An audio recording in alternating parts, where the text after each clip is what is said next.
Donc la classe qui a gagné, une classe deuxième 2, c'est l'école élémentaire Pierre Dôme.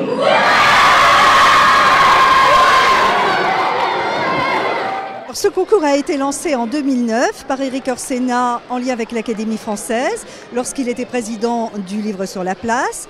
Il s'adresse à toutes les classes de CM1, CM2 de Lorraine, publiques et privées.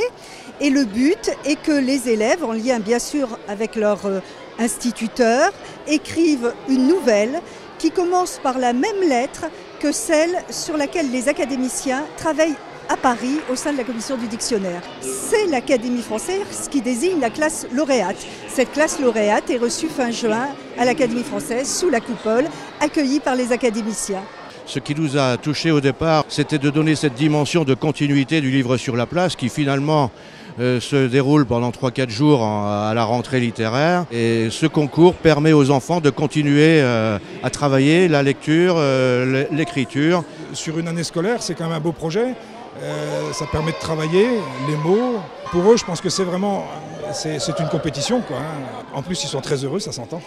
Il y a un côté compétition et en même temps, il y a énormément de sérieux, d'engagement. Et on l'a vu là au moment de la remise des prix. Il y a l'aspect respect des uns par rapport aux autres. Attention aussi d'écouter ce que finalement les autres ont pu produire sur une même base autour de cette lettre magique qui était cette année le S. Le Maharaja et le Fakir. Dans un petit village secret, près de Delhi, en Inde, vit un homme silencieux, pas très social, et probablement doté de pouvoirs surnaturels, une sorte de fakir. Il porte une longue barbe cendrée.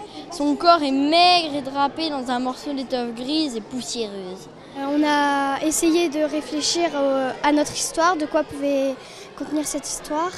Et on a essayé d'inventer une histoire en Inde et on a réfléchi et on y a trouvé. Pour commencer, c'était très difficile, mais pour terminer, il fallait juste avoir des idées. Oui, beaucoup de fierté d'aller à Paris. Là, je sais qu'ils se souviendront toute leur vie de leur CM2 ou de leur CM1. La double gratification, quoi, d'avoir fait un travail intéressant et puis maintenant d'être récompensé.